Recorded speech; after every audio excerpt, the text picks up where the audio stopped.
know you've been recruited, but how do you feel about this new shift to how to recruit, marketing, branding, and how all that ties into recruiting? I think it depends on which lens you're asking. Are you a college coach? Are you a media company?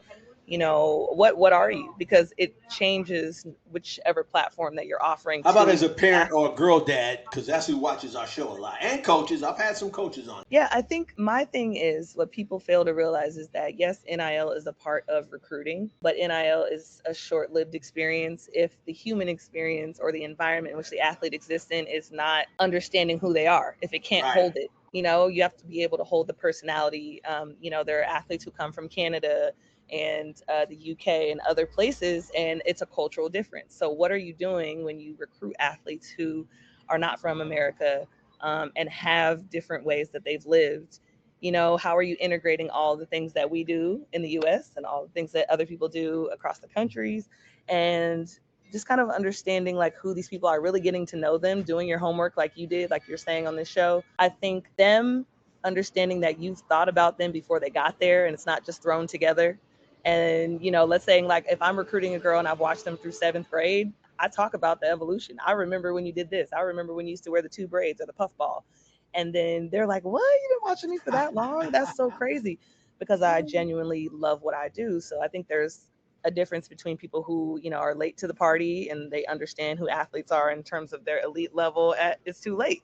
Sometimes you got to grow with the athlete as well. So there's that form of recruiting, right? And then there's also the recruiting that's like, I see your value in the marketplace. I think that you would be great for this brand, or I think you would be great for this brand of basketball, meaning whatever school you're choosing, because your schools you're choosing are brands of basketball as well, the coaches. How can your personality, your personal brand, if you've been a part of Overtime, you're going into college with an audience, how are you meshing with that brand? Whether that's Right. Kim Mulkey, right? Whether it's Gino Oriema, those are brands in itself in terms of a coach. Then the UConn program is a brand in itself. And so how are you fitting in an additive to that? And you see that with like AZ Fudd and Paige and how they really mesh because one, they had the two Minnesota stories, right? Origin stories separate. They tore their ACLs, they came back, they overcome challenges. And Gino also respects them for their fight and for, hurting, getting being hurt and then having the resilience to continue to come back year over year despite the challenges. And then you see them, kind of living in that challenge, but that glory of like finally, we've figured out how to master that mental stress that comes along with that. So it's like all of those things become a part of your brand. You tear your ACL, come back and again, that becomes your brand. Now you're resilient. So if I'm, coming up, if I have a brand that is talks about resilience, AZ Futter or Paige is going to be the person that I choose. So all the things that you do naturally as a person become who you are. And so recruiting has to mimic that as well. And it has to show the parents and the player that I can hold everything that you are without trying to dim your light.